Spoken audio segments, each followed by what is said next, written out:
TTD chairman పదవి కోసం చాలా మంది నేతలు పోటీ పడుతుంటారు. జీవితంలో ఒక్కసారైనా పదవి దక్కించుకోవాలని ఆశపడుతుంటారు. కానీ ఓ నాయకుడు మాత్రం టీటీడీ చైర్మన్ పదవిని తిరస్కరించడం ఆంధ్రప్రదేశ్ రాజకీయాల్లోనే ఇప్పుడు చర్చనీయాంశంగా మారింది. ఇంతకీ ఆ నేత చైర్మన్ పదవిని ఎందుకు వద్దనుకున్నారు? Let's watch.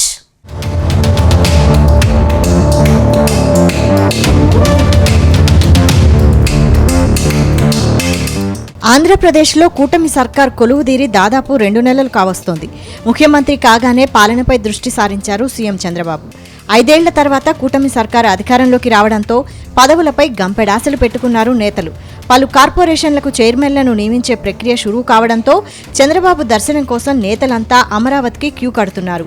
తమకు ఏదైనా పదవి ఇవ్వాలంటూ అధినేతకు విన్నవించుకుంటున్నారు. కానీ ఓ ఎమ్మెల్యే మాత్రం రాష్ట్రంలోనే అత్యంత కీలకమైన టీటీడీ చైర్మన్ పదవి ఇస్తామంటే వద్దని చెప్పడం తెలుగుదేశం పార్టీ వర్గాల్లో హాట్ టాపిక్గా మారింది.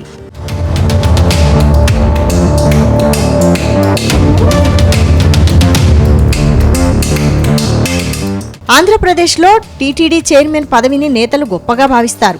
ఆ పదవి దక్కితే చాలు తమ జన్మ ధన్యమైనట్టుగా భావిస్తారు. కలియుగ ప్రత్యక్ష దైవం శ్రీ వెంకటేశ్వర స్వామివారి సేవలో తరించే మహాభాగ్యం కలుగుతుందనే భావనతో టీటీడీ చైర్మన్ పదవిని ఆశిస్తారు. అలాంటి గొప్ప పదవి ఆఫర్ చేసినా వద్దని చెప్పారట నెల్లూరు ఎంపీ వేమిరెడ్డి ప్రభాకర్ రెడ్డి. గత ఎన్నికల్లో వైసీపీ కంచుకోట నెల్లూరు జిల్లాలో వేమిరెడ్డి ఒంటరి పోరాటం చేశారు.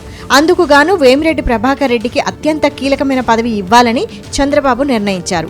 నెల్లూరు జిల్లాలో వైసీపీ తుడిచిపెట్టుకుపోవడానికి ప్రధాన కారణం వేమిరెడ్డి లాంటి వారు టీడీపీలో చేరడమే అని చంద్రబాబు నమ్ముతున్నారట.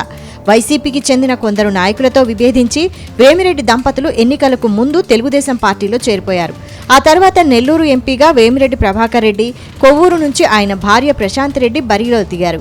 ఆర్థికంగా వేమిరెడ్డి సంపన్నుడు. అలాగే వేమిరెడ్డికి వ్యక్తిగతంగా మంచి పేరు ఉంది.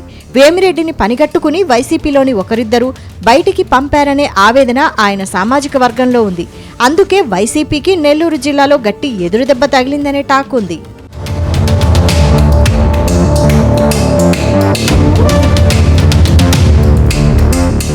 ఈ నేపథ్యంలో వేమిరెడ్డికి అధిక ప్రాధాన్యం ఇవ్వాలని చంద్రబాబు నిర్ణయించుకున్నారని తెలిసింది. టీటీడీ చైర్మన్ పదవిని ఆఫర్ చేయగా వద్దని చెప్పినట్టు సమాచారం. వ్యాపారాల రీత్యా బిజీగా ఉంటానని, స్వామివారి సేవకు తగిన సమయం కేటాయించలేనని చంద్రబాబుకు వేమిరెడ్డి చెప్పినట్టు తెలుస్తోంది.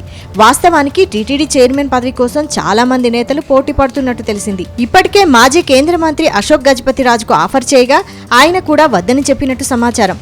వయస్సు రీత్యా తాను నిత్యం తిరుపతిలో ఉండలేనని చంద్రబాబుతో అన్నారట. ఆ తర్వాత వేమిరెడ్డి ప్రభాకర్ రెడ్డి కూడా టీటీడీ చైర్మన్ పదవిని తిరస్కరించడంపై చంద్రబాబు ఆశ్చర్యానికి లోనయ్యారట. ఇదేంటి, ఇద్దరు నేతలు ఇంపార్టెంట్ అనుకొని టీటీడీ చైర్మన్ పదవిని ఇద్దామనుకుంటే ఇలా తిరస్కరించారేంటి అని ఆలోచనలో పడ్డారట.